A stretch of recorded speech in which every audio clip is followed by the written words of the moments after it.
Hello everyone, मैं शरद यादव आप सभी का स्वागत करता हूं आपके अपने यूट्यूब चैनल ग्लैंस एकेडमी पर। इस सीरीज़ में हम लोग कंप्लीट कर रहे थे विजन आईएएस की मंथली मैगजीन, और जिसमें हम लोग जून 2023 की मंथली मैगजीन को कवर कर रहे थे। और आज हम लोग पढ़ेंगे एनवायरनमेंट के लास्ट सेक्शन को, जिसमें हम लोग जो शॉर्ट न्यूज़ होती हैं उनको कवर करेंगे। और फिर कल से हम लोग पढ़ेंगे साइंस एंड टेक्नोलॉजी, और बाकी इसकी 10-12 क्लासेस में हम लोगों ने बाकी सभी सेगमेंट को कवर कर लिया है, जो प्रीलिम्स और मेंस दोनों के लिए इंपॉर्टेंट है। तो चलिए शुरू करते हैं। आज के जो बचे हुए टॉपिक्स हैं एनवायरनमेंट में, उसकी शुरुआत करते हैं। तो हमारा पहला टॉपिक है न्यूज इन शॉर्ट्स में संयुक्त राष्ट्र की खुले समुद्र पर संधि। अब यहाँ पर जो खुला समुद्र है, पहले इसको आपको समझना होगा। तो चलिए मैं आपको थोड़ा सा खुले समुद्र के बारे में एक डायग्राम बना के बताता हूँ कि किसी भी देश का खुला समुद्र क्या होगा। जैसे अगर हम भारत की बात करते हैं, तो भारत का जो है कि अगर मान लीजिए कुछ इस तरीके से दक्षिणी भारत का हिस्सा है, जहाँ पे आप देखेंगे कि यहाँ गुजरात शुरू होता है और यहाँ पर आपको देखने को मिलेगा वेस्ट बंगाल। ये सारा का सारा एरिया क्या होगा, जो मैं नीले कलर से ड्रॉ कर रहा हूँ, ये सारा एरिया क्या होगा, समुद्री एरिया हो गया। अब इसमें खुला समुद्र कौन सा है, भारत का समुद्र कौन सा है, ये देखना होगा। तो देखिए यहाँ पर आप समझिएगा कि ये जो आधार रेखा होती है, यहाँ पर जो है कि एक रेखा मान ली जाती है काल्पनिक रूप से, और यहाँ से लेके 12 नॉटिकल मील, 24 नॉटिकल मील और 200 नॉटिकल मील होने के बाद, जो नॉटिकल मील होती है समुद्र को नापने की इकाई होती है, तो 200 नॉटिकल मील के बाद का जितना भी बाहर का समुद्र होगा, ये सभी के सभी क्या कहलाएंगे, ओपन सी कहलाएंगे। यानी कि ओपन ओशियन या ओपन सी आप कह सकते हो, खुला समुद्र। और इस समुद्र पे किसी भी देश का अधिकार नहीं होता है। ये समूची मानव सभ्यता का जो है कि साझा इतिहास होता है और साझी विरासत होती है। तो इस पर जो है कि कोई भी एक देश अपना दावा नहीं कर सकता 200 नॉटिकल मील के आगे। तो वो सारा जो बचा हुआ समुद्र का हिस्सा होता है, महासागर का हिस्सा, उसकी रक्षा करना यूएन का जो है कि जिम्मेदारी होती है। और इसीलिए ये मुद्दा यहाँ पर चर्चे में आया है। तो देखते हैं क्या है चर्चे में ये पॉइंट। खुले समुद्र पे संधि। खुले समुद्र पे संधि की बात करें तो राष्ट्रीय क्षेत्राधिकार से परे क्षेत्रों की समुद्री जैव विविधता पर अंतर सरकारी सम्मेलन ने अपनाया है। अब यहाँ देखेंगे राष्ट्रीय क्षेत्राधिकार का मतलब क्या हो गया। जैसे मैंने अभी आपको इंडिया का दिखाया कि 200 नॉटिकल मील तक जो है कि आप क्या कर सकते हो, भारत का समुद्री क्षेत्र होगा। लेकिन इससे परे यानी इससे अलग हटके जो बचा हुआ समुद्री क्षेत्र होता है, समुद्री जैव विविधता, उस पर एक अंतर सरकारी सम्मेलन किया गया। और जिसका उद्देश्य क्या था कि महासागरों के संरक्षण का दायित्व ग्रहण करना, यानी वर्तमान और भविष्य की पीढ़ियों की ओर से महासागर के संरक्षण का दायित्व ग्रहण किया जाएगा। और ये जो संधि हुई है, ये संयुक्त राष्ट्र समुद्री कानूनी अधिनियम, जिसको हम लोग क्या कहते हैं, अनक्लॉज कहते हैं, यानी United Nation Convention law of seas, मतलब कि समुद्री कानून पे जो है कि ये सीज है, और ये फ्रेमवर्क के तहत अपनाया गया, अनक्लॉज के तहत। और यह संधि मुख्य रूप से ध्यान देने वाली बात है, जो प्रीलिम्स में आपसे पूछा जाता है कभी कभी, कि यह संधि एक बाध्यकारी संधि है, और लेकिन यह 60 देशों द्वारा जब पुष्टि हो जाएगी तभी ये लागू होगी। तो अभी तक 60 देशों ने इसे पुष्टि नहीं की है, क्योंकि सभी देश क्या करते हैं, अपने क्षेत्राधिकार के बाहर के जो समुद्र बचते हैं, 200 नॉटिकल मील के बाहर का जो समुद्री क्षेत्र होता है, खुला समुद्र होता है, उस पर भी कहीं ना कहीं महाशक्तियों की होड़ लगी होती है अपना कब्जा स्थापित करने के लिए। अगर वो एक बार इसको सहमति दे देंगे तो फिर वो कब्जा नहीं कर सकते। इसीलिए अभी तक 60 देशों ने इसकी पुष्टि भी नहीं की है। अगर इस संधि के अंतर्गत कुछ मुख्य बिंदुओं पर नजर डालें तो लचीलेपन को मजबूत करने, प्रदूषण जो कर्ता द्वारा भुगतान का सिद्धांत तथा विवाद के निपटान से संबंधित प्रावधान करना चाहिए। इस संधि के जो पक्षकार देश हैं, अपने अधिकार क्षेत्र से बाहर अपनी किसी भी निर्धारित गतिविधि के संभावित पर्यावरणीय प्रभाव का आकलन करना अनिवार्य है। यानी कहा जा रहा है कि अगर भारत अपने 200 नॉटिकल मील के बाहर का जो भी समुद्री एरिया है, अगर इसमें कोई भी गतिविधि कर रहा है, गतिविधि करने के लिए मना नहीं है, लेकिन अगर इसमें कोई भी गतिविधि कर रहा है और उससे जो है कि संभावित पर्यावरणीय जो प्रभाव पड़ सकता है, उसका आकलन करना जो है कि बहुत ही जरूरी है, अनिवार्य है। साथ ही साथ इससे क्या होगा, महासागर प्रबंधन के लिए एक एकीकृत दृष्टिकोण अपनाया जाएगा, क्योंकि जो ओपन समुद्र है वो सभी दुनिया के लिए समान रूप से जो है कि उपलब्ध है, जिसमें कोई भी उसका शोषण न करके बल्कि उससे आवश्यकता की चीज़ों को प्राप्त करे। तो इसीलिए एकीकृत दृष्टिकोण का मतलब हो गया कि सभी देश मिलकर जो है कि उस खुले समुद्र की रक्षा करें। इसलिए एकीकृत अप्रोच अपनाना पड़ेगा, जिससे कि जलवायु परिवर्तन और समुद्र के अम्लीकरण के प्रतिकूल प्रभावों से निपटा जा सके। अब अम्लीकरण का मतलब क्या होता है कि समुद्र का पानी जितना अभी खारा है, उससे भी ज़्यादा वो धीरे धीरे खारा होता चला जाएगा, जो कि समुद्र की प्रजातियों के लिए क्या होगा, एक हानिकारक होगा, और समुद्री इकोसिस्टम डेवलप न होने की जगह डिस्ट्रॉय हो जाएगा, खत्म हो जाएगा। साथ ही साथ अगर हम बात करें कि इस संधि में निम्नलिखित को भी मान्यता दी गई है, जैसे देशज लोगों और स्थानीय समुदायों के अधिकार एवं पारंपरिक ज्ञान। अब जैसे समुद्री किनारे जो लोग रहते हैं, जैसे तमिलनाडु हो गया, महाराष्ट्र हो गया, केरल, कर्नाटक, आंध्र प्रदेश, या फिर द्वीपीय क्षेत्रों में देख लो, लक्षद्वीप, अंडमान निकोबार, या आप यहाँ मलेशिया को देख सकते हैं, जापान को देख सकते हैं। तो ये सब जो समुद्र के किनारे बसे हुए लोग होंगे, उनके जो है कि पारंपरिक ज्ञान का यहाँ पे प्रयोग किया जा सकता है। वैज्ञानिक अनुसंधान करने की स्वतंत्रता दी जाती है। लाभों को उचित और समान बंटवारे की आवश्यकता। मान लीजिए अब हिंद महासागर में कोई ऐसा लाभ मिलता है जो केवल भारत ही नहीं बल्कि जितने भी समुद्री देश होंगे यहाँ पे हिंद महासागर के आसपास, जितने द्वीपीय देश होंगे, उन सभी में उस लाभ का, उस ज्ञान का साझा बंटवारा होना चाहिए, ताकि उस खुले समुद्र की मान्यता ये रहे कि सभी के लिए उपलब्ध है, किसी एक के लिए नहीं। तो इसीलिए यहाँ पर ये संधि इंपॉर्टेंट थी। अब चलते हैं अगले पॉइंट पे हमारे, बॉन जलवायु बैठक। तो बॉन जलवायु बैठक की अगर हम बात करेंगे तो आगे बढ़ने से पहले एक छोटी सी रिक्वेस्ट रहेगी कि अगर आप लोग चैनल पर पहली बार आए तो प्लीज़ चैनल को सब्सक्राइब कर लीजिएगा, क्योंकि ये विजन आईएएस की मंथली मैगजीन की सीरीज़ हम लोग पिछले मंथ से कवर कर रहे हैं। मई की हो चुकी है, जून की भी जल्दी कवर हो जाएगी। इसके बाद साइंस एंड टेक्नोलॉजी हम लोग स्टार्ट करेंगे और फिर जुलाई की भी शुरू कर देंगे, क्योंकि जो सबसे पहले 5 इंपॉर्टेंट सेगमेंट होते हैं, polity, international relation, economics, environment, science and technology, जो प्रीलिम्स और मेंस में सबसे ज़्यादा पूछे जाते हैं, तो पहले हम इन्हीं को कवर कर रहे हैं। उसके बाद हम कोशिश करेंगे कि जो art and culture, society, security, इसको भी हम कवर करते हुए चले। तो चैनल पर पहली बार आए तो प्लीज़ सब्सक्राइब जरूर कर लीजिएगा, और टेलीग्राम चैनल का लिंक डिस्क्रिप्शन बॉक्स में, वहाँ पे आपको पीडीएफ्स, क्लास अपडेट वगैरह सारी चीज़ मिलती है, तो उसे भी ज्वाइन कर लीजिएगा। चलिए टॉपिक को देखते हैं।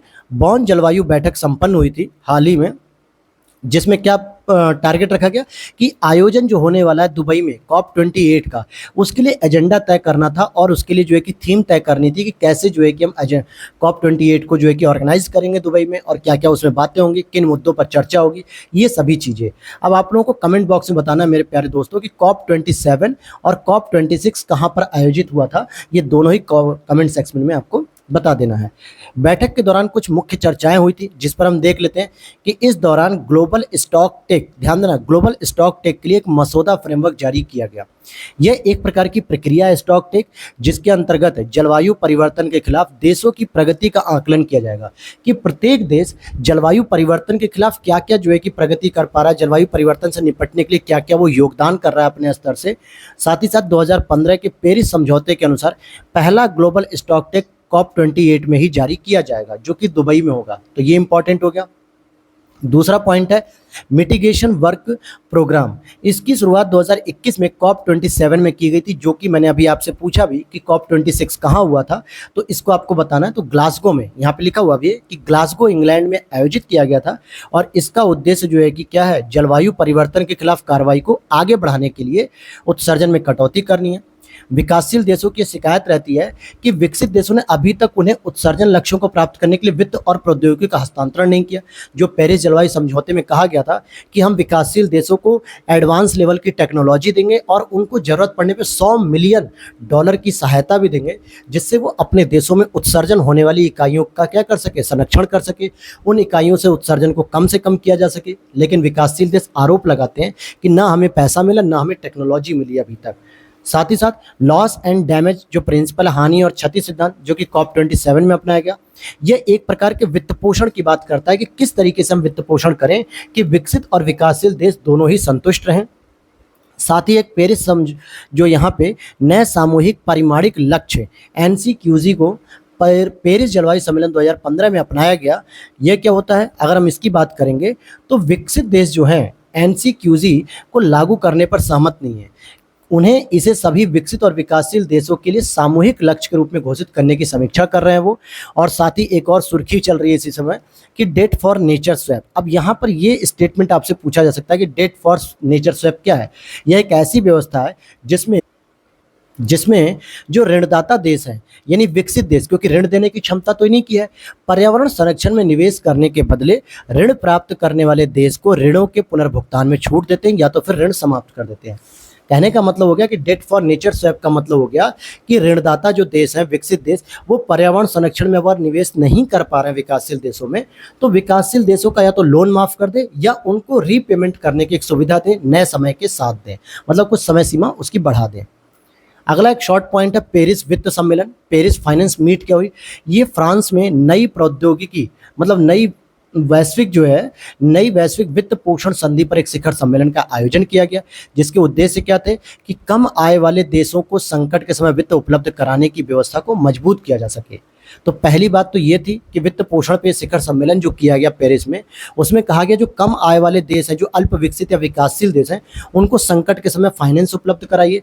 द्वितीय विश्व युद्ध के बाद स्थापित वित्तीय संस्थाओं में सुधार करिए, क्योंकि द्वितीय विश्व युद्ध जब 1945 में समाप्त हुआ तो वॉशिंगटन संधि के माध्यम से IMF यानी International Monetary Fund, World Bank, GATT जो कि आज जो है कि WTO के रूप में जाना था, 1995 में एस्टैब्लिश हुआ, लेकिन था तो ये गेट का ही जो है कि सक्सेसिव यानी गेट का ही उत्तराधिकारी था।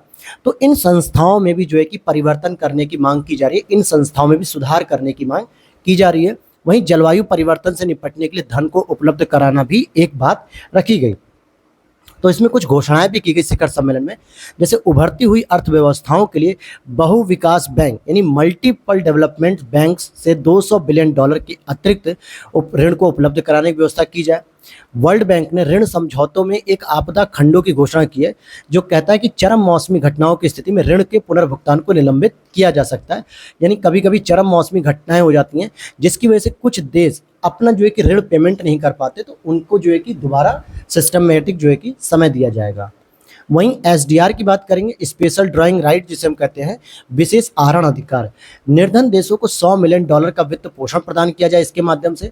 और SDR को ऑपरेट कौन करता है, तो IMF करता है, इंटरनेशनल मॉनेटरी फंड। यहाँ पर एक ये करेंसी के रूप में होता है जो केवल पेपरों में ही जो है कि ट्रांसफर और इनपुट मतलब कि कह सकते हो आप, इसकी एंट्री और एग्जिट लिखी जाती है, ये कोई हार्ड करेंसी के रूप में नहीं होता है। धनी देशों से निर्धन देशों में SDR के पुनर्निवेश का प्रस्ताव भी किया गया कि धनी देश अपने SDR को क्या करें, निर्धन देशों में यूज करें, उन्हें दें। इसके साथ ही प्रदूषणकर्ताओं को कर के दायरे में लाने को तेजी से बात हो रही है कि जो व्यक्ति प्रदूषण कर उन व्यक्तियों पर लगाया जाएगा जो पर्यावरण को प्रदूषित करते, तो उस पर जो है कि आप एक क्या करो, पॉल्यूशन टैक्स लगा दीजिए। और साथ ही साथ यूरोपीय संघ ने पेरिस अलाइंड कार्बन मार्केट्स पर कॉल टू एक्शन जारी किया है कि यूरोपीय यूनियन कह रहा है कि पेरिस अलाइंड जो कार्बन मार्केट्स है उस पर कॉल टू एक्शन जारी किया गया कि इसका उद्देश्य कम से कम 60% तक वैश्विक उत्सर्जन को कार्बन मूल्य निर्धारण तंत्र के दायरे में लाना है। तो ये सब इंपॉर्टेंट पॉइंट थे इसमें। और अब हम चलते हैं GEF और GBFF को मंजूरी जो मिली है, मतलब कि वैश्विक पर्यावरण सुविधा जो कि GEF ये ऑलरेडी 1992 में स्टैब्लिश हो चुका था, रियो सम्मेलन जो हुआ था पृथ्वी सम्मेलन के रूप में, लेकिन अब इसके द्वारा वैश्विक जैव विविधता फ्रेमवर्क फंड यानी GBFF इसको मंजूरी दी गई है। तो क्या हो रहा है इसको देखते हैं। 64वीं वैश्विक पर्यावरण सुविधा यानी कि ग्लोबल एनवायरनमेंट फैसिलिटी जो बात है, ग्लोबल एनवायरनमेंट फैसिलिटी, इसकी बैठक जो है कि कहाँ हुई, ब्राजील में संपन्न हुई। और इसने क्या कहा, अगर हम बात करेंगे तो इसकी जो गवर्निंग बॉडी थी उसने एक नए कोष की स्थापना को मंजूरी दी है। और ये जो कोष था ये Kunming Montreal global biodiversity framework के कार्यान्वयन को वित्त पोषित करेगा। ये जो फंड नया बन रहा है, नया कोष जो बन रहा है GBFF ग्लोबल आपका ग्लोबल बायोडाइवर्सिटी फ्रेमवर्क फंड है, इसकी जो स्थापना हो रही है वो मुख्य रूप से क्या काम करेगा, Kunming Montreal global biodiversity framework के कार्यान्वयन को वित्त पोषित करेगा। तो अनुमोदित जो GBFF को अगस्त 2023 तक कनाडा में आयोजित होने वाली GEF सभा में शुरू किया जा सकेगा। ग्लोबल एनवायरनमेंट फैसिलिटी की जो मीटिंग सब अगली कनाडा में होने वाली है वहां से शुरू किया जाएगा। बात करेंगे GBFF की, तो ये सरकारों, निजी क्षेत्र को, परोपकारी संगठनों से पूंजी प्राप्त करेगा। साथ ही साथ GBFF जैव विविधता के संरक्षण, पुनर्स्थापन, संधारणी उपयोग में देशज लोगों की महत्वपूर्ण भूमिकाओं एवं योगदान को स्वीकार करेगा। ये बहुत इंपॉर्टेंट पॉइंट कहा गया है, क्योंकि किसी भी पर्यावरण की अगर आप संरक्षण करना चाहते हो जैव विविधता का, तो वहाँ रहने वाले जो देशज लोग हैं उनसे बेहतर उसकी सुरक्षा पद्धति को कोई नहीं समझ सकता। तो उनकी भी महत्वपूर्ण भूमिका और योगदान पर फोकस किया गया है। साथ ही साथ अगर हम बात करें कि GBFF के लिए देश के संसाधनों के आवंटन का मार्गदर्शन करने वाले निम्नलिखित 3 सिद्धांत हैं। पहला, निरंतर आधार पर वित्तीय योगदान दिया जाए इनको। अल्प विकसित देशों और छोटे द्वीपीय विकासशील देशों की विशेष आवश्यकताओं पर विचार किया जाए। और यह स्वीकार करना कि जैव विविधता दुनिया भर में समान रूप से वितरित नहीं है, इसीलिए उनके द्वारा जो पैसा दिया जाएगा ना, वो हर देश की आवश्यकता के अनुसार दिया जाएगा। अब बात करेंगे आगे KG जो KMGF है, मतलब है Kunming Montreal global biodiversity framework KMGBF, इसको जैव विविधता पर संयुक्त राष्ट्र के कन्वेंशन 15 द्वारा अपनाया गया मॉन्ट्रियल में। कैसे 2030 तक हासिल करने के लिए 23 लक्ष्य निर्धारित किए गए हैं, जिसमें मुख्य रूप से क्या भूमि और समुद्र का 30% कंजर्वेशन किया जाएगा, निम्नीकृत पारिस्थितिकी तंत्र की 30% बहाली की जाएगी और आक्रामक प्रजातियों के किसी पारितंत्र में प्रवेश की दर को आधा किया जाएगा, कि ताकि किसी भी नए इकोसिस्टम में जो नई नई प्रजातियां आ जाती हैं, जो आक्रामक प्रजातियां होती हैं, जो उस इकोसिस्टम की देशज प्रजातियां, स्थानीय प्रजातियों को समाप्त कर देती हैं, तो इन प्रजातियों की जो आक्रामकता है इन्हें कम करना है। अब बात करेंगे GEF के बारे में कि इसके बारे में क्या है, प्रीलिम्स में जो प्रश्न पूछते हैं ग्लोबल एनवायरनमेंट फैसिलिटी के बारे में। तो ये पर्यावरणीय मुद्दों से निपटने के लिए एक बहुत हितधारक साझेदारी है। 1992 में आयोजित UNFCCC के रियो पृथ्वी शिखर सम्मेलन से ठीक पहले इसकी स्थापना हुई थी और हर 4 साल में पुनः पूर्ति प्रक्रिया के माध्यम से इसके लिए फंड जुटाया जाता है। जो भी इसमें भाग लेने वाले दाता देश होते हैं, जो फंड देते हैं, वो हर 4 साल में जो है कि क्या करते हैं, इसके लिए फंड जुटाते हैं। और इसके लिए वित्तीय तंत्र के रूप में कौन कौन काम करता है, तो वित्तीय तंत्र के रूप में आप देखेंगे तो CBD यानी कि जैव विविधता पर अभिसमय, फिर जलवायु परिवर्तन पर संयुक्त राष्ट्र फ्रेमवर्क अभिसमय UNFCCC, फिर दीर्घ स्थायी जैविक प्रदूषक, संयुक्त राष्ट्र मरुस्थलीकरण रोकथाम अभिसमय जिसमें आपका आ जाएगा UNCCD, और मरकरी पर मिनीमाता अभिसमय। तो ये सभी के सभी वित्तीय तंत्र के रूप में इसके लिए काम करते हैं। संरचना की बात करेंगे तो भारत भी इसका सदस्य, टोटल 185 सदस्य देश इसके हैं। GEF परिषद इसका मुख्य शासी निकाय होता है और इसका सचिवालय जो वॉशिंगटन DC अमेरिका में स्थित है। अब आगे चलते हैं, एक अगला पॉइंट है हमारा विश्व पर्यावरण दिवस, जो कि 5 जून को इस्टेब्लिश किया गया था, यानी 5 जून को सेलिब्रेट किया जाता है। इसकी बात करेंगे वर्ल्ड एनवायरनमेंट डे की, तो 50वीं वर्षगांठ जो है कि 2023 में मनाई गई थी। 2030 में इस बार 50वीं वर्षगांठ मनाई गई थी। यूनेप के द्वारा, यूनाइटेड नेशन एनवायरनमेंट प्रोग्राम यानी संयुक्त राष्ट्र पर्यावरण कार्यक्रम के द्वारा वर्ष 1973 से ही प्रति वर्ष 5 जून को विश्व पर्यावरण दिवस मनाया जा रहा है। और इस बार जो 2023 की थीम थी वो थी बीट प्लास्टिक पॉल्यूशन। ये थीम 2-3 बार रखी जा चुकी है। स्पेशली मैं अभी आपको नीचे दिखाऊंगा इसका रिपीटेशन जो है, कि जब भारत के नेतृत्व में 45वां विश्व पर्यावरण दिवस नेतृत्व मनाया गया था, तब भी यही थीम थी बीट प्लास्टिक पॉल्यूशन। तो अब आप देखिए कि जो 45वां इसका था लगभग 2017-18 के आसपास, तो उस समय भी इसकी यही थीम थी और 2023 की भी यही थीम थी। लेकिन इसका आयोजन कहाँ किया गया, नीदरलैंड और कोट डी आइवर संयुक्त रूप से इन दोनों देशों के द्वारा जो है कि किया गया इसका इनिशिएटिव। और विश्व पर्यावरण दिवस के स्तर पे भारत सरकार के केंद्रीय पर्यावरण वन जलवायु परिवर्तन मंत्रालय ने निम्नलिखित 2 योजनाओं को लॉन्च किया इस बार। पहली थी mangrove initiative for shore line habitat and tangible income, जिसको हम मिस्टी कहते हैं, और दूसरा है अमृत धरोहर। तो ये दोनों ही योजनाएं विश्व पर्यावरण दिवस पे इस बार लॉन्च की गई थी। लेकिन अब यहाँ पर आपको यूनेप पढ़ना चाहिए, क्योंकि यूनेप से प्रीलिम्स में प्रश्न बनता है। तो क्या है यूनेप की जानकारी, क्योंकि ये शब्द आया है, तो जून 1972 में स्थापित होता है एक अंतर सरकारी संगठन के रूप में। मतलब स्टॉकहोम जो सम्मेलन हुआ था 1972 में, उसके परिणामस्वरूप यह गठित किया गया था। वैश्विक पर्यावरणीय संबंधी एजेंडे को यह निर्धारित करता है और टोटल 193 देश हैं इसमें सदस्य, जो भारत भी इसमें सदस्य के रूप में जाना जाता है। आगे देख लेते हैं कि यह सतत विकास के लिए संयुक्त राष्ट्र के एजेंडा 2030 के अंतर्गत कार्य करता है, जिसमें सस्टेनेबल डेवलपमेंट गोल की भी बात रखी गई है। और यूनेप अपनी 95% आय के लिए स्वैच्छिक अंशदान पर निर्भर है, कि जो 95% इसकी जो इनकम होती है उसके लिए बहुत सारे जो देश हैं, इसके सदस्य देश 193, वो स्वयं जो है कि अपना एक अंशदान करते हैं, स्वैच्छिक रूप से अंशदान करते हैं, बाध्यकारी रूप से नहीं। वहीं ये बहुपक्षीय पर्यावरणीय समझौते और अन्य संस्थाओं के लिए सचिवालय के रूप में भी कार्य करता है और उन्हें गवर्न करता है, नहीं प्रशासित। और वहीं इसके द्वारा जारी की जाने वाली इंपॉर्टेंट रिपोर्ट जो प्रीलिम्स में पूछी जाती है, तो वैश्विक पर्यावरण आउटलुक रिपोर्ट, इसके बाद अनुकूलन अंतराल रिपोर्ट, ट्रिपल इमरजेंसी और cooling emission and policy synthetic report. तो ये 4 प्रकार की इसकी रिपोर्ट जारी की जाती है। यूपीएससी 2022 में ही पूछ लिया गया था कि कौन सी रिपोर्ट जो है कि किस संस्था के द्वारा जारी की जाती है। तो ऐसे ये प्रश्न पूछे जाते हैं। आगे पॉइंट पे चलते हैं, सब्सिडी और जलवायु परिवर्तन। सब्सिडी का मुद्दा भी जो है कि लगातार चर्चा में रहता है। तो क्यों जलवायु परिवर्तन को बढ़ाने में सब्सिडी एक सहायक हो रही है, यानी इस पर फोकस क्यों किया जा रहा है, तो आइए इस पर हम बात करते हैं कि क्या इसका पॉइंट है इसमें। देखिए, वर्ल्ड बैंक की एक रिपोर्ट है, उसने रिपोर्ट जारी की, सब्सिडी जलवायु परिवर्तन से निपटने में मदद नहीं करती है। यानी जो भी देश, विकासशील देश या विकसित देश जो सब्सिडी दे रहे हैं, वो जलवायु परिवर्तन से निपटने में हमारी मदद नहीं कर रहा है। जैसे रिपोर्ट कहती है कि कृषि, मत्स्य, जीवाश्म ईंधन क्षेत्रकों को जो अप्रभावी रूप से सब्सिडी देने से नकारात्मक परिणामों को रेखांकित किया गया है, क्योंकि इन क्षेत्रकों को अप्रत्यक्ष एवं प्रत्यक्ष रूप से कई ट्रिलियन डॉलर की सब्सिडी प्रदान की जाती है और ये सब्सिडियां वैश्विक सकल घरेलू उत्पाद की लगभग 8% से अधिक होती हैं। और ऐसे में जो हमारा बहुत सा जो पैसा होता है, इन्वेस्टमेंट होता है, वो चला जाता है बेकार, क्योंकि नकारात्मक प्रभाव पैदा कर रही हैं। तो ये वाली बातें यहाँ पर आई हैं चर्चा में सामने। सब्सिडी के प्रभाव कैसे पड़ते हैं ये देख लेते हैं। कृषि सब्सिडी पर प्रतिवर्ष 2.2 मिलियन हेक्टेयर वनों का नुकसान या वैश्विक वन उन्मूलन के 14% के लिए जिम्मेदार होता है।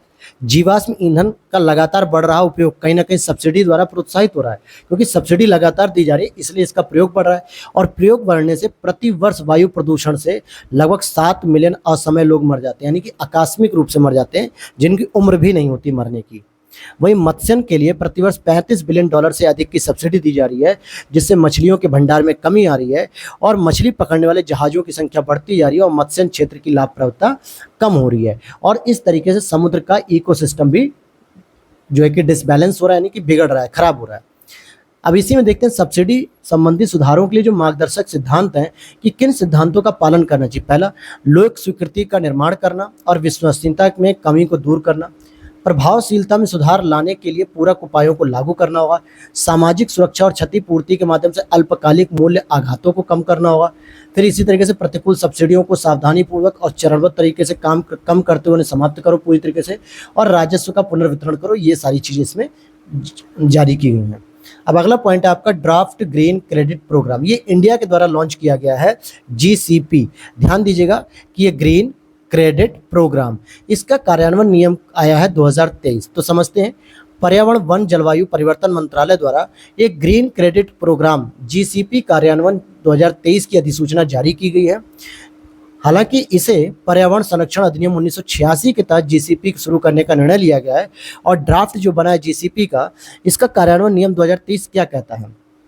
तो जो ग्रीन क्रेडिट परियोजना है या ग्रीन क्रेडिट जो प्रोग्राम है, इससे आशा है कि पर्यावरण पर सकारात्मक प्रभाव डालने वाले किसी विशेष गतिविधि के लिए प्रदान की जाने वाली प्रोत्साहन की एक एकल यूनिट से है। कहने का मतलब हो गया कि अगर आपके द्वारा या सरकार के द्वारा कोई ऐसी योजना चलाई जा रही है या किसी विशेष गतिविधि के द्वारा पर्यावरण पर अगर सकारात्मक प्रभाव डाला जा रहा है, तो उसे हम कुछ फाइनेंशियली सपोर्ट करेंगे क्रेडिट कार्ड के रूप में या क्रेडिट करके, ताकि उसे एक प्रोत्साहन मिल सके और वो इसी तरीके की गतिविधि और लगातार करते रहें। तो इसलिए यह दिया गया है। अब जैसे किन क्षेत्रों में जो है कि यह गतिविधि की जा रही है, जैसे वृक्षारोपण के क्षेत्र में, अब ये क्या है, ये आपका पर्यावरण को सुरक्षित रखने में तो कर रहा है, सकारात्मक जो है कि प्रभाव डाल रहा है। जल संरक्षण अगर आप कर रहे हैं, ये भी सकारात्मक है। सतत कृषि करते रहिए, अपशिष्टों का प्रबंधन कीजिए, वायु प्रदूषण में कमी लाइए, मैंग्रोव वनस्पतियों का संरक्षण और पुनर्बहाली करिए, इको मार्क लेबलिंग, संधारणी भवन निर्माण और अवसंरचना। तो इन सभी क्षेत्रों में अगर लगातार कुछ ऐसी गतिविधि की जा रही है जिससे सकारात्मक प्रभाव पड़ रहा है, तो सरकार के द्वारा क्या किया जा रहा है कि इनको ग्रीन क्रेडिट प्रदान किया जाएगा, ताकि ये अपनी इन गतिविधियों को और भी लगातार बढ़ा सकें।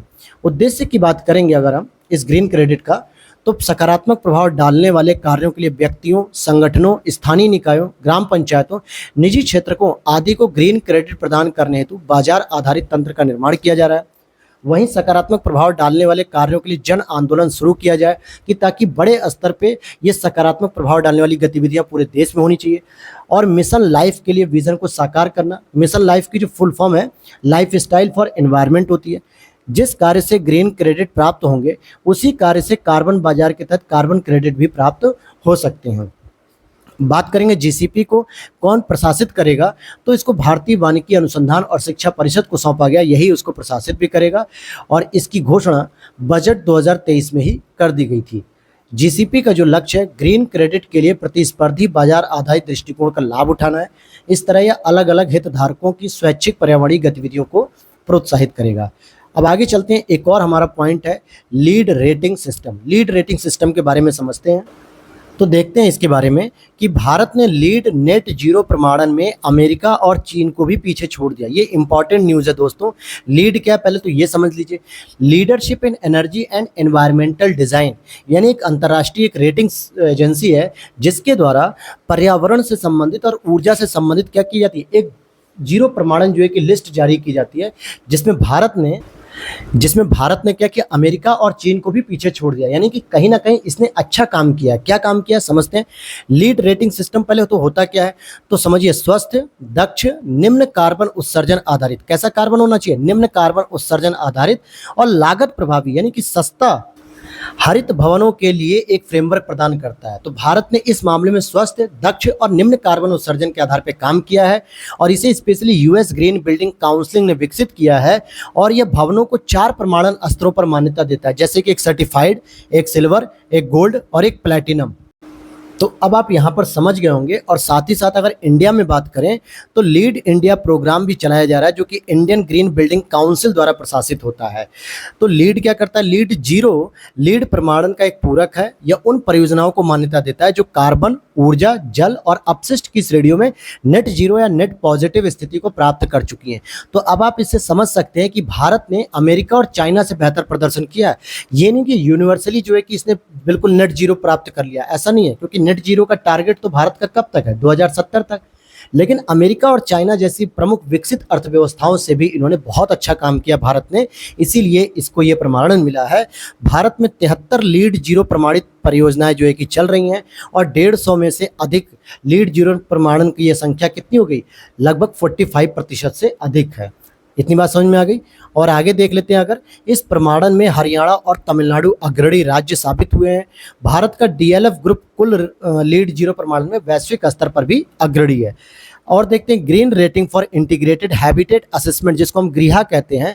ये भारत की अपनी ग्रीन बिल्डिंग रेटिंग प्रणाली है कि जितने भी घर या भवन या जो भी ग्रीन बिल्डिंग के रूप में बन रहे हैं, यानी हरित भवन के रूप में बन रहे हैं, तो उनको भी रेटिंग कौन करता है, इंडिया के अंदर गृहा करता है। जैसे मैंने बताया कि इंटरनेशनल लेवल पे कौन इसको रेटिंग करेगा, लीड करेगा। और लीड क्या करता है, ये देखता है कि जितने भी आपकी स्वच्छ ऊर्जा है, स्वस्थ ऊर्जा है, दक्षतापूर्ण है, निम्न कार्बन उत्सर्जन है, हरित भवन है, इन सभी के बारे में देशों को रैंकिंग कौन करता है, तो लीड करता है। लेकिन अगर हम भारत के अंतर्गत राज्यों की बात करेंगे, स्टेट्स की बात करेंगे, इनको लीड कौन करता है, यानी इनकी रैंकिंग कौन जारी करता है, तो गृहा करता है। इस प्रणाली को the Energy and Resources Institute TERI तथा नवीकरणीय ऊर्जा मंत्रालय ने संयुक्त रूप से विकसित किया है। तो अब आप समझ गए होंगे कि गृहा क्या है और लीड क्या है, दोनों ही। सिंपल भाषा में कहूँ तो लीड इंटरनेशनल लेवल पर जो है कि रैंकिंग देती है सभी देशों को, और जबकि जो हमारा गृहा है ये हमारे भारत के अंतर्गत सभी स्टेट्स को जो है कि रैंकिंग देता है सेम वर्क के लिए, यानी कि सेम प्रोसेस के लिए। भारत में अगर योजनाओं की बात करें, अन्य पहलों की, तो कौन कौन सी हरित भवन निर्माण के लिए चल रही हैं, जैसे एक चलिए आईजीबीसी रेटिंग प्रणाली, ऊर्जा दक्षता ब्यूरो द्वारा तैयार ऊर्जा संरक्षण भवन संहिता, वाणिज्यिक भवनों के लिए बीईई रेटिंग प्रणाली आदि। तो ये भी हमारे भारत में चलाई जा रही हैं। अगला पॉइंट है राष्ट्रीय जल पुरस्कार। बहुत छोटा सा प्रश्न है।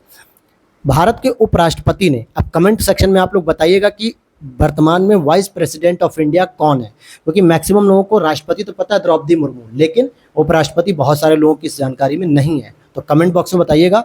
चौथे राष्ट्रीय जल पुरस्कार 2022 की जो है कि प्रदान किए गए, जिसमें सर्वश्रेष्ठ राज्य के रूप में मध्य प्रदेश पहले स्थान पे आता है, और इससे पहले वाले में हमारा यूपी जो है कि सर्वश्रेष्ठ राज्य में आया था। याद होना चाहिए 2021 का जो पुरस्कार मिला था उसमें यूपी प्रथम स्थान पे था, लेकिन इस बार सर्वश्रेष्ठ राज्य में कौन सा हो गया, मध्य प्रदेश।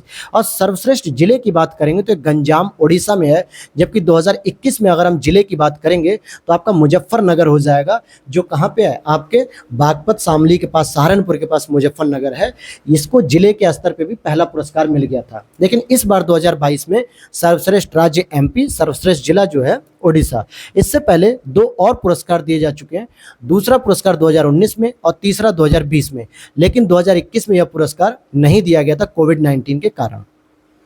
आगे देख लेते हैं निर्जलीकरण को सहने में सक्षम संवहनी पादप।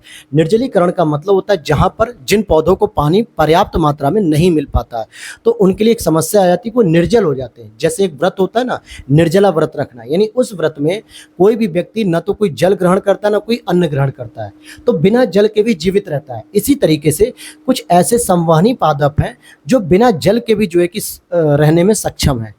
तो बात करते हैं भारत के पश्चिमी घाट में ऐसे पादपों की लगभग 62 प्रजातियों को खोजा गया है। डीटी मतलब होता है डिसेशन टॉलरेंट, यानी कि संवहनी पादप होते हैं जो सक्षम है बिना जल के रहने में। और इनका उपयोग कृषि में किया जा सकता है। डीटी पादप ऐसे पादप होते हैं जो चरम निर्जलीकरण, चरम मतलब कि अगर उन्हें 2-3 दिन, 4 दिन, 5 दिन अगर पानी नहीं मिलेगा तब भी वो ऐसी स्थिति में अपने आप को जीवित रख सकते हैं। तो इस स्थिति का सामना करने में सक्षम है और ऐसे पादप जल की मात्रा के 95% तक कम होने की स्थिति में भी अपने जीवन को सुरक्षित बनाए रखते हैं। मतलब अगर मैं कहूँ कि एक पौधे को 10 गिलास पानी की आवश्यकता है, लेकिन अगर उसे 1 गिलास पानी भी मिल जाएगा ना, तो भी वो अपना जीवन सुरक्षित रख लेगा। 9 गिलास किसी और पौधे में काम हो सकता है। तो पहला फायदा क्या दिखता है कि ये जो सूखा से प्रभावित जो जिले हैं, इन क्षेत्रों में इनकी खेती अगर की जाएगी तो हमारा जो हरियाली का औसत स्तर है वो भी बना रहेगा और साथ ही साथ सूखा प्रवण क्षेत्रों में जो है कि जल की कमी से भी इस पौधे की जीवन रक्षा हो सकेगी। तो वहीं देखते हैं, निर्जलीकरण को सहने में सक्षम पादपों को आमतौर पर पुनर्जीवनी पादप के रूप में देखा जाता है और ये संवहनी और गैर संवहनी पादप दोनों तरीके के होते हैं। तो आप समझ गए होंगे कि पश्चिमी घाट पर इनकी प्रजातियां मिली हैं, तो ये कैसे पादप है और इनकी क्या विशेषता है। आप देखेंगे बीच बीच में कुछ मैंने पॉइंट्स काट दिए हैं, जैसे ये वाला देखा है, तो ये इंपॉर्टेंट टॉपिक नहीं थे प्रीलिम्स के लिए, मेंस के लिए, इसीलिए मैंने इनको हटा दिया। लेकिन अब जो हमारा टॉपिक आ रहा है, गिद्धों के लिए हानिकारक दवाओं पर प्रतिबंध। अभी तक आपने प्रीलिम्स के प्रीवियस ईयर क्वेश्चन देखे होंगे, चाहे यूपी आरओ या यूपी पीसीएस या बीपीएससी। तो अभी तक आप लोगों ने जो प्रीलिम्स के पेपर होंगे पीवाईक्यू, उसमें आपने देखा होगा डाइक्लोफेनेक एक दवा का ऑप्शन आता था जो गिद्धों के लिए हानिकारक होती थी। तो उस पर तो प्रतिबंध लगा हुआ था, लेकिन अब जो प्रतिबंध लग रहा है वो 2 दवाइयां और इसमें शामिल की गई डाइक्लोफेनेक के अलावा। तो इसको भी समझेंगे तो चलिए देख लेते हैं इसको, क्योंकि ये प्रश्न बार बार प्रीलिम्स में पूछा जाता है। तो यहाँ से भी एक चांसेस बन सकते हैं आपकी जो 2 नई दवाइयों पे प्रतिबंध लगाया जा रहा है वो कौन सी दवाइयाँ हैं। औषधि तकनीकी सलाहकार बोर्ड यानी DTAB ने गिद्धों के लिए हानिकारक 2 अन्य दवाओं पर प्रतिबंध लगाने की सिफारिश की है। 2 अन्य दवाओं का मतलब डाइक्लोफेनेक के अलावा। ये कहते हैं कि वो 2 दवाओं के निर्माण, बिक्री और वितरण पर भी प्रतिबंध लगाने के लिए सहमति व्यक्त की, जिसमें एक दवा है केटोप्रोफेन और दूसरी है एक्सिलोफेनॉक। इन दोनों का नाम याद कर लीजिएगा। एक दवा आप यहां पर दोबारा देख लीजिए, केटोप्रोफेन हो गया, एसिक्लोफेनॉक हो गया और डाइक्लोफेनॉक तो आपने पहले से ही रट रखा है, याद होगा आप लोगों को, पीवाईक्यू में लगातार मिलते हैं ये प्रश्न। तो ये प्रश्न इंपॉर्टेंट इसलिए कि पीवाईक्यू का नेचर है ऐसा, तो यहां पर इस बार आपको ये प्रश्न देखने को मिल सकता है कि वो 2 कौन सी दवाइयां हैं। तो केटोप्रोफेन हो गया और एसिक्लोफेनॉक हो गया। तो इनके अब निर्माण पे, बिक्री पे, वितरण पे प्रतिबंध लगाया जाएगा। अच्छा, ये गिद्धों के पेट तक कैसे पहुंचती दवाइयां, क्योंकि ये सामान्यतः हम लोग जो पशु चारे के रूप में खिलाते हैं, यानी पशुओं को जब कोई बीमारी हो जाती है या कोई तबीयत खराब होती है तो हम इन दवाइयों का जब प्रयोग करते हैं और जब ये पशु मर जाते हैं तो उन पशुओं को जो वल्चर होते हैं, गिद्ध, जिनको हम लोग कहते हैं सामाजिक सफाई कर्मी, क्योंकि वो क्या करते हैं, रोड पे पड़े हुए जानवरों को, जंगलों में पड़े हुए या रोड के किनारे जो हम लोग मवेशियों को फेंक देते हैं, मरे हुए मवेशियों को, तो उनको खाने से क्या होता है, बीमारी फैलती है। तो ये क्या करते हैं, ये पूरा का पूरा उनको खा जाते हैं, जिससे बीमारी नहीं फैलती है। तो इसलिए सामाजिक सफाई कर्मी है। लेकिन दिक्कत होती है कि इन पशुओं के अंदर जब इन दवाओं का असर होता है तो वो दवाइयों का असर सीधे गिद्ध के अंदर जाता है और फिर गिद्ध क्या होते हैं, मर जाते हैं।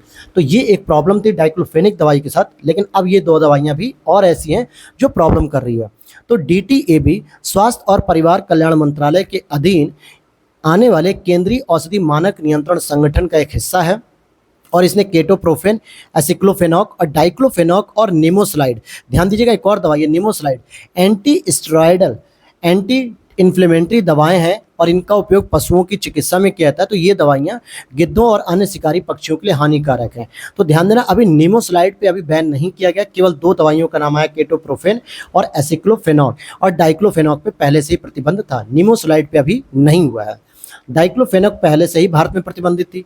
तो कुछ ये NSAIDs यानी कि ये क्या है, यही तो है, एंटी स्टेरॉयडल, एंटी इन्फ्लेमेटरी जो दवाइयां हैं, ये गिद्धों द्वारा पूरी तरह से उपापचय नहीं हो पाती, मेटाबॉलिज्म नहीं होता है, इनका पाचन पूरी तरीके से नहीं होता है, जिसकी वजह से पक्षियों के गुर्दों को नुकसान करती है, अर्थात गिद्ध के गुर्दों को, और ये फिर उनके लिए हानिकारक हो जाती है।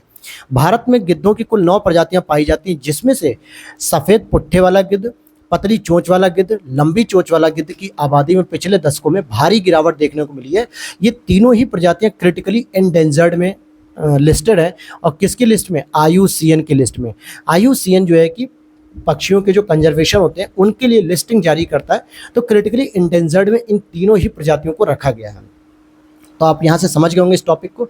अगला है हमारा नदी रेत खनन यानी रिवर सैंड माइनिंग। यह भी एक बहुत इंपॉर्टेंट पॉइंट है। राष्ट्रीय हरित अधिकरण जो है एनजीटी ने क्या किया है, नदी रेत खनन के लिए राज्य प्रदूषण नियंत्रण बोर्ड से सहमति लेना अनिवार्य कर दिया है।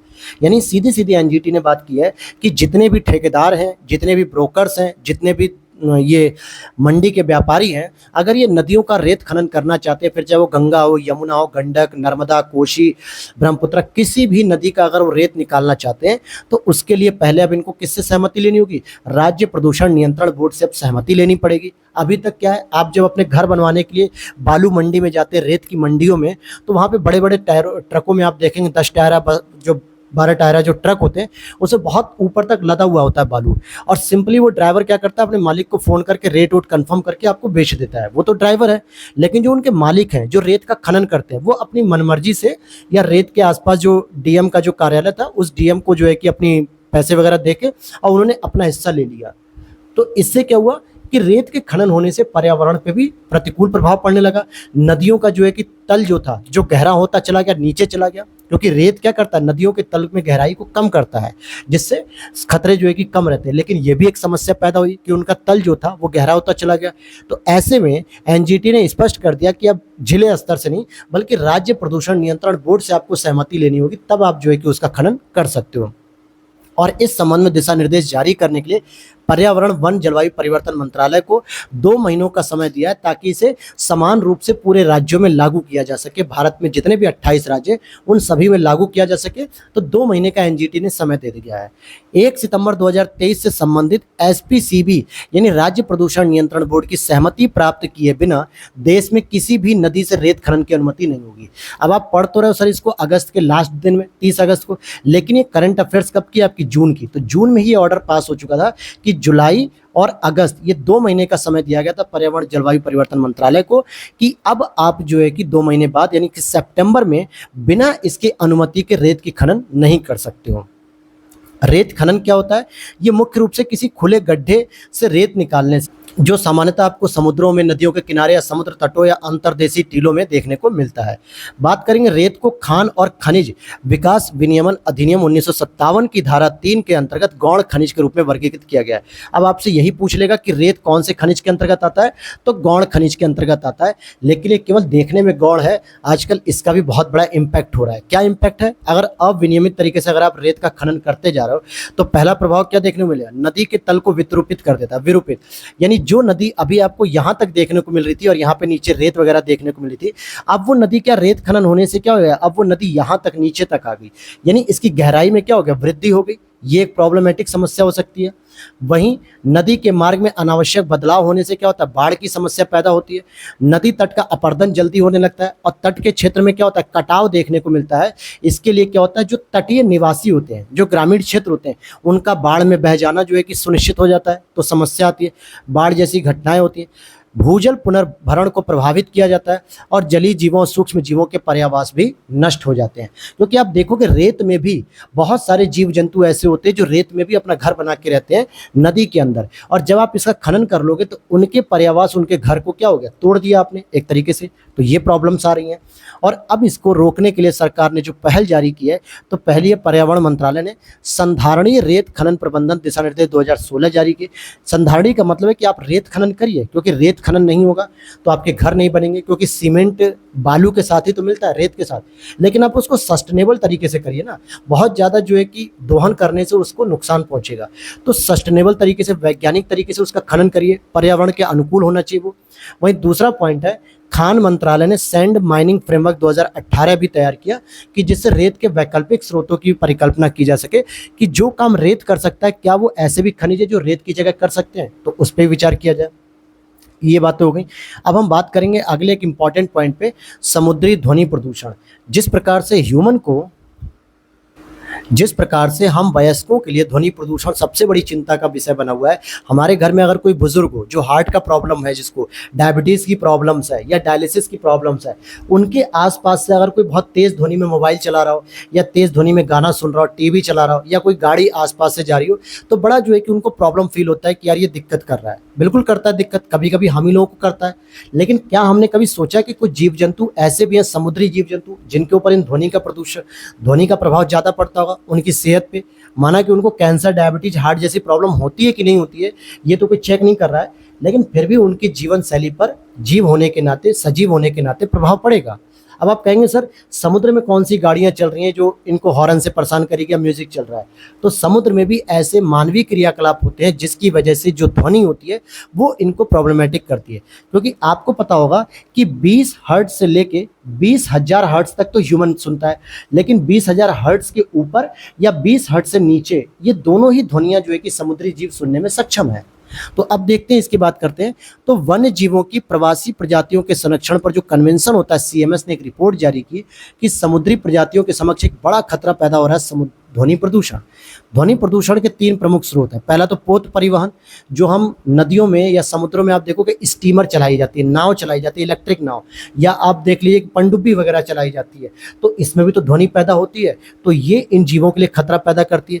वहीं भूकंपीय एयरगन सर्वेक्षण, जो कि तेल और गैस को खोजने के लिए तटीय क्षेत्रों में जो है कि बड़ी बड़ी मशीनों को ड्रिल करते हैं। ड्रिल मशीन जो है कि नीचे जाती है समुद्र के तली में, तो वहाँ पे समुद्री जीव प्रभावित होते हैं। वहीं पाइल ड्राइविंग जो होती है, अब तटीय विंड फार्म्स और अन्य समुद्री बुनियादी ढांचे के लिए जो उपयोग किया जाता है, इनसे भी समुद्री प्रदूषण होता है, ध्वनि प्रदूषण, और ये प्रभावित होते हैं। इनके समाधान के लिए क्या किया जा सकता है? तो जहाज के डिजाइन और प्रोपेलर प्रौद्योगिकी में परिवर्तन करिए ताकि परिचालन की स्थिति में सुधार किया जा सके और इनमें जो है कि ध्वनि प्रदूषण कम हो सके। मरीन वाइब्रोसिस का उपयोग करना चाहिए। अब ये होता क्या मरीन वाइब्रोसिस? तो यह नियंत्रित और निम्न आवृत्ति वाले भूकंपीय संकेतों को उत्पन्न करने वाले डिजाइन की एक तकनीक होती है जो बहुत ही कम आवाज में जो है कि काम करते हैं, और कम आवृत्ति वाले भूकंपीय सिग्नल का प्रयोग करिए। तो इस तरीके से आप इनकी ध्वनि प्रदूषण को कम कर सकते हैं। अब अगला यहाँ पे पॉइंट है हिंद महासागर द्विध्रुव और एल नीनो। इसको मैं आपको नेक्स्ट क्लास में समझाऊंगा डिटेल से, इसलिए इसको मैं यहाँ पे अभी होल्ड करता हूँ। अब हम बात करते हैं अरब सागर में चक्रवात। अरब सागर में अगर हम चक्रवात की बात करेंगे तो देखिए हमारा भारत का कुछ मैप इस तरीके से है। तो ये वाला जो आपका एरिया होता है ये कौन सा होता है? ये अरब सागर का होता है, जहाँ पे आपको लक्षद्वीप, गुजरात, महाराष्ट्र, गोवा, कर्नाटक, केरल देखने को मिलता है। लेकिन वहीं पे बे ऑफ बंगाल की खाड़ी जो होती है ये आपको कहाँ देखने को मिलेगी? पश्चिम बंगाल, ओडिशा, आंध्र प्रदेश, तमिलनाडु, इन क्षेत्रों में देखने को मिलती है। तो हम जो बात कर रहे हैं अरब सागर के चक्रवात की, तो वो इस वाले एरिया की बात कर रहे हैं जो भारत का पश्चिमी क्षेत्र है अरब सागर का, जिसमें गुजरात, महाराष्ट्र, कर्नाटक ये सभी तट आते हैं। तो इसकी जब हम बात कर रहे हैं तो अब मैं यहाँ पे एक मैप बनाता हूँ थोड़ा सा। तो चक्रवात बिपोरजॉय पहले पाकिस्तान के तट की ओर बढ़ रहा था। हालांकि 15 जून को उत्तरी गुजरात तट से टकराने का पूर्वानुमान जारी कर दिया गया था कि हो सकता है बिपोरजॉय अब पाकिस्तान के तट की जगह गुजरात के तट पर टकरा जाए। अरब सागर में उत्पन्न होने वाले चक्रवात तो आमतौर पर भारतीय तट की ओर नहीं बढ़ते हैं, वो इधर नहीं जाते हैं, बल्कि क्या करते हैं इधर जाते हैं, जो आपके मध्य एशियाई देश हो गए, अरबी देश हो गए, ईरान, इराक, यमन, ओमान, इनके तट पर ज़्यादातर जाते हैं। लेकिन लगभग 75% से अधिक चक्रवात उत्तर या उत्तर पश्चिम की ओर बढ़ते हुए पाकिस्तान, ईरान, ओमान तट की ओर पहुंचते हैं। लेकिन जब अध्ययन किया गया तो 2001 से 19 तक की अवधि में देखा गया कि अरब सागर में आने वाले चक्रवाती तूफानों की आवृत्ति में 52% की वृद्धि हुई है, और इससे क्या हो रहा है कि भारत का पश्चिमी तट अधिक संवेदनशील हो गया। ऐसा नहीं है कि जब भी ये तूफान आएगा ये हमेशा भारत के तट से दूर जाएगा। जब 52% तक जो है कि चक्रवात आ रहा है तो कहीं ना कहीं भारत के तट से भी टकराएंगे, और तट से टकराने की वजह से गुजरात, कर्नाटक, महाराष्ट्र के तटों को क्या करेंगे? बहुत अधिक मात्रा में क्षति पहुंचाएंगे, प्रभावित करेंगे। क्योंकि आपने सुना होगा कि जब बंगाल की खाड़ी में चक्रवात आते हैं तो ओडिशा, पश्चिम बंगाल, आंध्र प्रदेश के तटों में बहुत जान माल की हानि होती है, क्षति होती है। तो इस तरीके से हमारे पश्चिमी तट को भी नुकसान पहुंचने की संभावना हो सकती है। तो अरब सागर में चक्रवाती तूफानों में होने वाली वृद्धि के क्या कारण है, पहले तो हम इसे समझते हैं। तो समुद्र के जो सतही जल है और गहरे जल दोनों में तापमान की वृद्धि हो रही है, और चक्रवात आने के लिए समुद्र के जल का जो तापमान होना चाहिए वो तापमान आपका कितना होना चाहिए? तो 27 डिग्री सेल्सियस या इससे अधिक। यानी समुद्र के जल स्तर का जो तापमान है जब तक वो 27 डिग्री सेल्सियस या उससे अधिक नहीं हो जाएगा तब तक वहाँ पे चक्रवात के लिए कोई भी परिस्थिति या दशाएं उत्पन्न नहीं हो सकती। तो इसीलिए लिखा बढ़ता हुआ तापमान चक्रवातों को अधिक प्रबल बनाने के लिए बहुत अनुकूल होता है। और लगातार ग्लोबल वार्मिंग से क्या प्रॉब्लम आ रही है? ग्लोबल वार्मिंग से जो समुद्रों का तापमान है वो 27 डिग्री सेल्सियस से भी ज़्यादा होता जा रहा है, और जिसकी वजह से चक्रवातों की जो है कि प्रवृत्ति क्या हो रही है? बढ़ती जा रही है आवृत्ति। अब अगला हमारा पॉइंट है, सेकंड लास्ट है ये, जम्मू कश्मीर और लद्दाख में भूकंप। जम्मू कश्मीर और लद्दाख में 24 घंटे के भीतर कम तीव्रता वाले कई सारे भूकंप दर्ज किए गए जून में। ऐसा क्यों? क्योंकि भारतीय प्लेट की यूरेशियन प्लेट के साथ विवर्तनिकी गतिविधियों के कारण हिमालयी क्षेत्र भूकंप के प्रति अधिक सुभेद्य हो गया है और भारतीय प्लेट उत्तर उत्तर पूर्व दिशा में यूरेशियन प्लेट के नीचे सबडक्शन की जा रही है, मतलब सबडक्शन में जा रही है। अब ये आप जब ज्योग्राफी पढ़ेंगे, जिसमें हम लोग जियोमॉर्फोलॉजी पढ़ेंगे, पृथ्वी और पृथ्वी का अध्ययन करेंगे उसकी आंतरिक परतों का, तो वहाँ पे आप देखेंगे कि एक ये यूरेशियन प्लेट होती है, एक ये आपकी यूरेशियन प्लेट होती है जो पृथ्वी के नीचे बहुत बड़ी बड़ी प्लेट होती हैं, और यहाँ पे एक भारतीय प्लेट है। तो भारतीय प्लेट हल्की है यूरेशियन प्लेट से, इसलिए जैसी ये टकराती है तो ये नीचे की ओर सबडक्शन हो जाता है, यानी कि मुड़ जाती है, क्षेपित हो जाती है। और जैसे ये आपस में टकराती है दोस्तों, तो इस पूरे एरिया में जो है कि क्या होता है, भूकंप की स्थिति हो जाती है। सोचिए, जब दो आपस में बड़ी बड़ी प्लेटें टकराएंगी तो ये पृथ्वी का ये वाला एरिया क्या होगा, एक कंपन करेगा, हिलेगा, और इसी कंपन को हम भूकंप कहते हैं। क्योंकि यहीं पे तो आपको हिमालय, ट्रांस हिमालय देखने को मिलता है, इसीलिए इस हिमालय के जोन में क्या होता है, भूकंप आने की स्थिति बन जाती है। तो इसीलिए पूछा जा रहा है। अब यहाँ पे हिमालय के दक्षिण में 3 प्रमुख टेक्टोनिक यूनिट्स हैं, जैसे मेन थ्रस्ट, सेंट्रल थ्रस्ट हो गया MCT, main boundary thrust MBT, और हिमालयन फ्रंटल थ्रस्ट जो एचएफटी या मेन फ्रंटल थ्रस्ट जिसको हम एमएफटी भी कहते हैं। एमसीटी इन सब में से सबसे ऊंचाई पर स्थित है और सबसे पुराना भ्रंश भी है, यानी कि कगार है एक तरीके से। और एमसीटी विवर्तनिकी क्षेत्र महान और लघु हिमालय क्षेत्र के बीच में पाया जाता है। एमबीटी कहाँ मिलेगा, लघु हिमालय और शिवालिक हिमालय को अलग करता है। इसका मतलब अब मैं आपको बताऊं कि ये रहा आपका एक ग्रेट हिमालय, ठीक है, ग्रेट हिमालय, और यहाँ पे आपको क्या देखने को मिलेगा, एमसीटी देखने को मिलेगा, और यहाँ पे आपको क्या देखने को मिलेगा, लघु हिमालय। लेकिन अब लघु हिमालय और शिवालिक हिमालय के बीच की बात करेंगे तो यहाँ पे आपको एमबीटी देखने को मिलेगा। तो आप समझ पाए कि एमसीटी कहाँ देखने को मिल रहा है, एमबीटी कहाँ देखने को मिल रहा है, और एचएफटी इन सब में से सबसे दक्षिण में स्थित एक नया भ्रंश है, यानी शिवालिक के नीचे भी आपको एचएफटी देखने को मिलेगा। तो इस तरीके से ये जो भ्रंश होते हैं, इनमें जब प्लेटों की टकराहट होती है जमीन के नीचे, तो ये सभी ग्रेट हिमालय, लघु हिमालय, शिवालिक हिमालय में भूकंप की स्थिति को पैदा करते हैं। तो ये थी आपकी एक छोटी सी जानकारी जो भूकंप के बारे में, कि हिमालय में क्यों लगातार जम्मू कश्मीर और लद्दाख में 24 घंटे में कई बार भूकंप आया। क्योंकि जाहिर सी बात है, उस दिन पृथ्वी के नीचे भारत और यूरोप की जो प्लेटें थी वो लगातार आपस में टकरा रही थी। वर्तमान में एमसीटी की तुलना में एमबीटी और एचएफटी दोनों भ्रंश अधिक सक्रिय हैं। यानी एमबीटी आपका ये रहा लघु हिमालय और शिवालिक हिमालय के बीच में, और शिवालिक के नीचे एचएफटी, ये दोनों ज़्यादा एक्टिव मोड में हैं, इसीलिए इन क्षेत्रों में जो है कि ज़्यादा भूकंपी जोन आते रहते हैं। अब हम आगे चलते हैं। चलिए, अब तो ये खत्म हो गया आपका जो है कि, अब इसके बाद हमारा जो है कि अगला टॉपिक शुरू होगा, साइंस एंड टेक्नोलॉजी। तो ये तो थी दोस्तों एक छोटी सी आपके लिए सीरीज, जो उम्मीद करूंगा कि बहुत ही पसंद आई होगी आप लोगों को। तो वीडियो अच्छी लगी हो तो लाइक कीजिएगा, और चैनल पर पहली बार आए तो सब्सक्राइब जरूर कर लीजिएगा, और टेलीग्राम चैनल से ज्वाइन हो जाइए, जिससे आपको पीडीएफ की अपडेट्स वहाँ पे मिलती रहे, पीवाईक्यू की अपडेट्स मिलती रहे, क्लासेस की अपडेट मिलती रहे, और साथ ही साथ उसमें एक डिस्कशन ग्रुप का भी लिंक दिया हुआ है टेलीग्राम का, जिसे आप ज्वाइन करके आप वहाँ पे अपनी क्वेरी को दे सकते हैं, जहाँ पे मैं उसके कुछ रिप्लाई कर दूंगा, आपकी जो प्रॉब्लम्स है उसको भी शॉर्ट आउट किया जाएगा। तो मिलते हैं नेक्स्ट वीडियो में। Thanks for watching.